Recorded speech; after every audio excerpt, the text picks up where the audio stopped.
Hello, ഇന്നത്തെ എൻ്റെ വീഡിയോയിലേക്ക് എല്ലാവർക്കും സ്വാഗതം. ഇന്ന് നമുക്ക് പെട്ടെന്ന് ഉണ്ടാക്കാൻ പറ്റുന്ന ഒരു ചിക്കൻ പുരട്ട് തയ്യാറാക്കിയാലോ. കുട്ടികൾക്കൊക്കെ വളരെ ഇഷ്ടപ്പെടുന്ന വളരെ മൈൽഡായിട്ടുള്ളൊരു ചിക്കൻ പുരട്ടാണ് ഇന്ന് ഞാനിവിടെ ചെയ്യാൻ പോകുന്നത്. അതിന് വേണ്ടുന്ന ചേരുവകൾ ഞാനിവിടെ എടുത്തിരിക്കുന്നത് 20 ചെറിയുള്ളി എടുത്തിട്ടുണ്ട്, 5 അല്ലി വെളുത്തുള്ളി, 4 പച്ചമുളക്, 1 ഇഞ്ച് നീളത്തിലുള്ള 2 ഇഞ്ച് കഷ്ണങ്ങൾ ചെറുതായിട്ട് അരിഞ്ഞത്, 2 തണ്ട് കരിയാപ്പില, മസാലക്കൂട്ടുകൾ ഇവിടെ എടുത്തിരിക്കുന്നത് 1 ടീസ്പൂണ് വീതം മുളക് പൊടി, മല്ലിപ്പൊടി, കുരുമുളക് പൊടി, ഗരം മസാല, പിന്നെ 1/2 ടീസ്പൂൺ വീതം മഞ്ഞൾപ്പൊടി, ഇഞ്ചിപ്പൊടി, വെളുത്തുള്ളിപ്പൊടി, പിന്നെ 1/4 ടീസ്പൂൺ ജീരകവും 1 പിഞ്ച് കായപ്പൊടിയാണ് ഇവിടെ എടുത്തിരിക്കുന്നത്.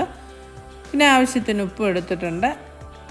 1/2 കിലോ ചിക്കനാണ് ഞാൻ ഇവിടെ എടുത്തിരിക്കുന്നത്. ഇനി ഒരു പാത്രത്തിലേക്ക് നമുക്ക് ചിക്കനും മസാലപ്പൊടികളും ആവശ്യത്തിന് ഉപ്പും കൂടി ഇട്ട് കൊടുത്ത് നല്ലപോലെ ഇളക്കി യോജിപ്പിക്കാം. നിങ്ങൾക്ക് കൈ കൊണ്ട് ഞെവിടി വയ്ക്കണമെങ്കിൽ അങ്ങനെ ഞെവിടി വയ്ക്കാവുന്നതാണ്. ഞാനിവിടെ ചിക്കൻ ബ്രസ്റ്റാണ് എടുത്തിരിക്കുന്നത്. അതിനകത്ത് അധികം നെയ്യൊന്നും ഇല്ലാത്തതുകൊണ്ട് ഞാൻ 1 ടേബിൾ സ്പൂണ് വെളിച്ചെണ്ണയും കൂടെ ഒഴിച്ച് കൊടുക്കുന്നുണ്ട്.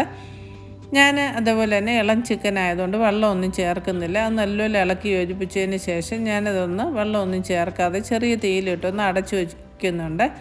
അതിന് ശേഷം അതിൽ നിന്നിറങ്ങി വന്ന വെള്ളമാണ് ഈ കാണുന്നത്. നിങ്ങൾ മുറ്റിയ ചിക്കനോ നാടൻ ചിക്കനോ എടുക്കുകയാണെങ്കിൽ 1/4 കപ്പ് വെള്ളം കൂടെ ഒഴിച്ച് കൊടുത്ത് ചെറിയ തീയിലിട്ട് വേവിച്ചെടുക്കണം. ഞാനിതേപോലെ ഇങ്ങനെയൊന്ന് വറ്റിച്ചെടുത്തിട്ടുണ്ട്. നിങ്ങൾക്ക് ഇന്നുകൂടെ കുറുകി എടുക്കണമെങ്കിൽ നിങ്ങൾക്ക് അങ്ങനെ എടുക്കാവുന്നതാണ്. പിന്നെ അതൊന്ന് കുറുകി വന്നതിന് ശേഷം ഞാനിതേപോലെ നല്ലപോലെ വറ്റിച്ചെടുത്തതിന് ശേഷം അതിലേക്ക് ഞാൻ അരിഞ്ഞു വെച്ചിരിക്കുന്ന ചെറിയുള്ളിയും പച്ചമുളകും ഇഞ്ചിയും വെളുത്തുള്ളിയും എല്ലാം കരിയാപ്പിലയും എല്ലാം കൂടെ ചേർത്ത് കൊടുത്ത് നല്ലപോലെ ഇളക്കി എടുക്കുന്നുണ്ട്.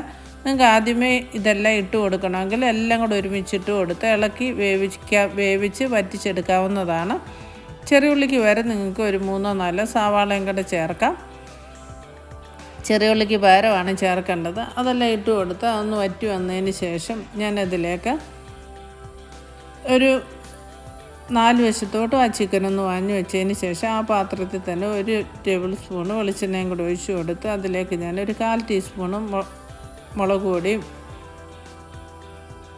കുരുമുളക് പൊടിയും ഗരം മസാലയും 1 പിഞ്ച് കായപ്പൊടിയും കൂടി ഇട്ട് കൊടുക്കുന്നുണ്ട്. അത് നല്ലപോലെ ഇളക്കി യോജിപ്പിച്ചതിന് ശേഷം ഞാനതിലേക്ക് ബാക്കി വെച്ചിരിക്കുന്ന അരിഞ്ഞു വെച്ചിരിക്കുന്ന പച്ചമുളകും കരിയാപ്പിലയും കൂടെ ചേർത്ത് കൊടുത്ത് നല്ലപോലെ ഇളക്കി യോജിപ്പിക്കുന്നുണ്ട്. ഇളക്കി യോജിപ്പിച്ച് അതിൻ്റെ ഫ്ലേവറെല്ലാം അതിലൊന്ന് പിടിച്ച് വരുമ്പോൾ നമുക്കത് വാങ്ങി വയ്ക്കാവുന്നതാണ്. ഇനിയും നിങ്ങൾക്ക് ഇത് ചോറിൻ്റെ കൂടെയും ചപ്പാത്തിയുടെ കൂടെ അപ്പത്തിൻ്റെ കൂടെയൊക്കെ നിങ്ങൾക്ക് ഉപയോഗിക്കാവുന്നതാണ്.